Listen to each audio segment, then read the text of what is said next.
Before keeping betta fish together, let's understand why bettas often need tank mates. Betta fish, also called Siamese fighting fish, are famous for their aggressive nature, especially male bettas. The attention bettas give to long-finned fish typically stems from these characteristics. First, territorial and protective instincts. Betta fish, particularly males, are highly territorial and usually don't want other fish invading their space. When they see another fish with long, colorful fins, they may perceive it as a threat or a competing rival. The long fins of other fish may resemble those of a male betta, making the betta think it's a challenger, threatening its dominance.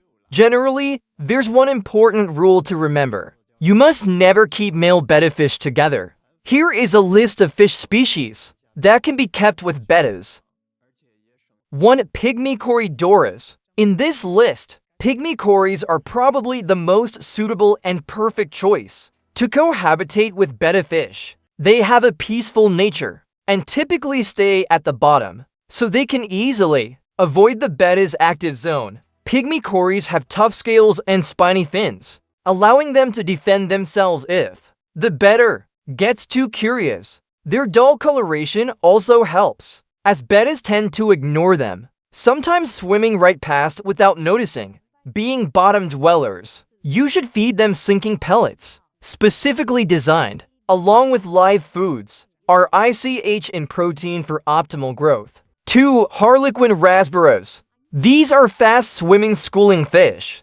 You should keep at least 6 together. They have extremely peaceful temperaments and can live with most other aquarium fish. Their size is adequate, and they're quick enough to defend themselves if accidentally attacked by the betta. Since Harlequin Raspberries don't have long fins or flashy colors like bettas, betta attacks on them rarely occur. They prefer schooling, so for their comfort, you should keep at least 6 together. This also helps reduce their stress and creates a more beautiful display when they swim in unison. 3. Koolie Loach. Koolie Loaches typically live at the bottom. These ill-shaped fish have brown and yellow spots. They're nocturnal and avoid light. Quite shy, so they'll avoid bettas when seen. Thus, these two species rarely invade each other's territory, preventing potential conflicts. Koolie Loach, they're scavengers that eat any leftover betta food. This doesn't bother the betta, so they usually won't chase them. 4. Guppies. Guppies are very peaceful fish. Small and typically school. They don't compete for territory or act aggressively with other fish. Guppies often have long fins and bright colors, which may attract unwanted attention from bettas. Bettas may attack them, mistaking their fins for rivals. Guppies can cohabitate well with female bettas. However, if keeping them with male bettas, you must provide enough space and more hiding spots. By setting up aquatic plants or caves, sometimes some guppies may nip fins, so observe carefully to take timely action if problems arise. Bettas are naturally aggressive, so if guppies nip a betta's fins, this may stress the betta or trigger attacks on the guppies, for this could damage fins or even cause death. Most importantly, avoid long-finned guppies, as this may make the betta mistake them for rivals and attack. 5. Clown plego. The clown plego is another peaceful bottom-dwelling species. They're excellent algae eaters and can consume various foods including vegetables and fruits you add. They can also eat live foods like bloodworms and tubifax worms. Though peaceful, they dislike being bothered by other fish and may respond somewhat aggressively. Combined with their larger size, you don't need to worry about plecos being bullied by bettas. Note, this is specifically the clown pleco species, not common plecos or leopard plecos. They remain smaller when fully grown.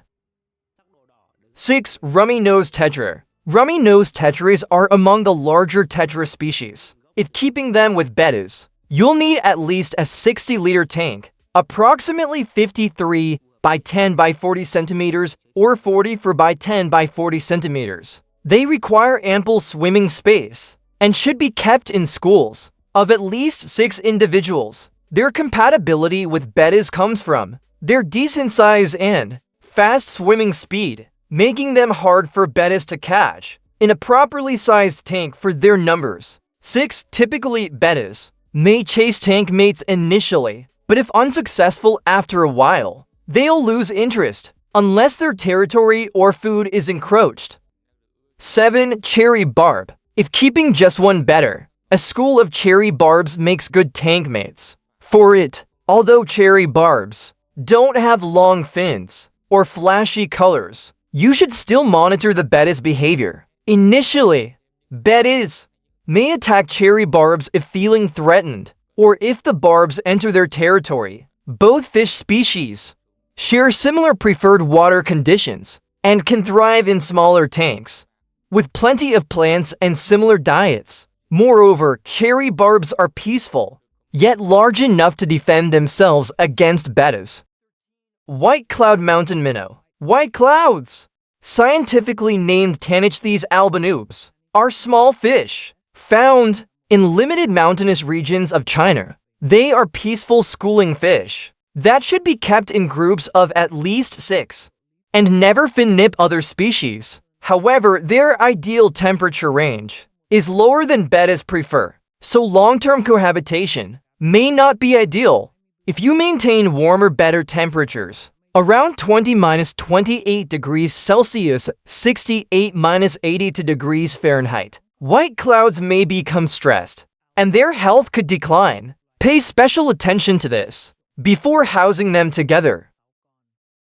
9. Neon tedra, ember tedra, cardinal tedra. These 3 are among the most popular tedras because they're small and timid and naturally avoid bettas. They school in mid to bottom tank levels and swim quickly, making them less noticeable. 2. Bettas. During feeding, they don't compete aggressively for food, waiting patiently until the betta finishes before eating leftovers, so they don't bother the betta. Most importantly, their schooling behavior makes them harder targets for betta attacks.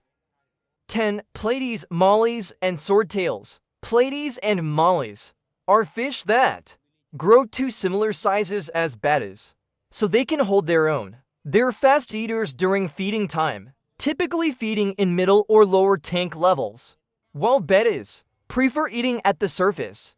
This prevents food competition that might stress the betta.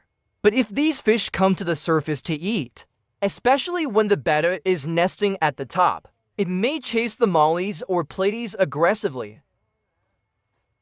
These compatibility recommendations come from our experience, but you must understand one thing.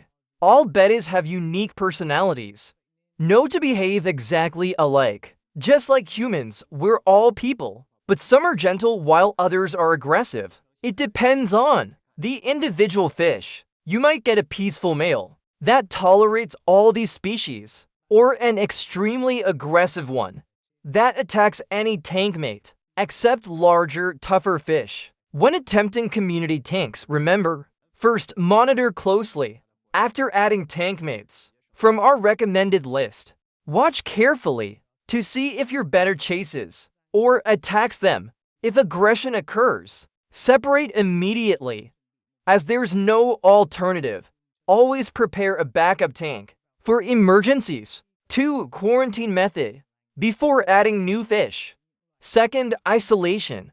When introducing tank mates, remember bettas are territorial. If adding fish to an established betta tank, remove the betta first for several hours.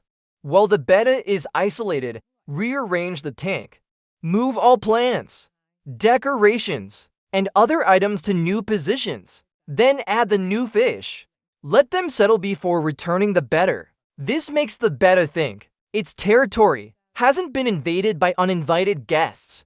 It perceives this as a new, unclaimed territory and won't attack tank mates, thinking its space was taken. Always monitor your betta's personality. Some may remain extremely aggressive, chasing and nipping tank mates, even in a rearranged tank. Be ready to intervene if needed. 3. Separation criteria with recommended tank mates. Don't separate immediately if chasing occurs. Fast fish may outswim the better, which will eventually give up and ignore them over time unless they approach its bubble nest or compete for food too closely, which bettas dislike. These are suitable better tank mates. Wishing you successful fish keeping. That's all for today. For support, please comment below.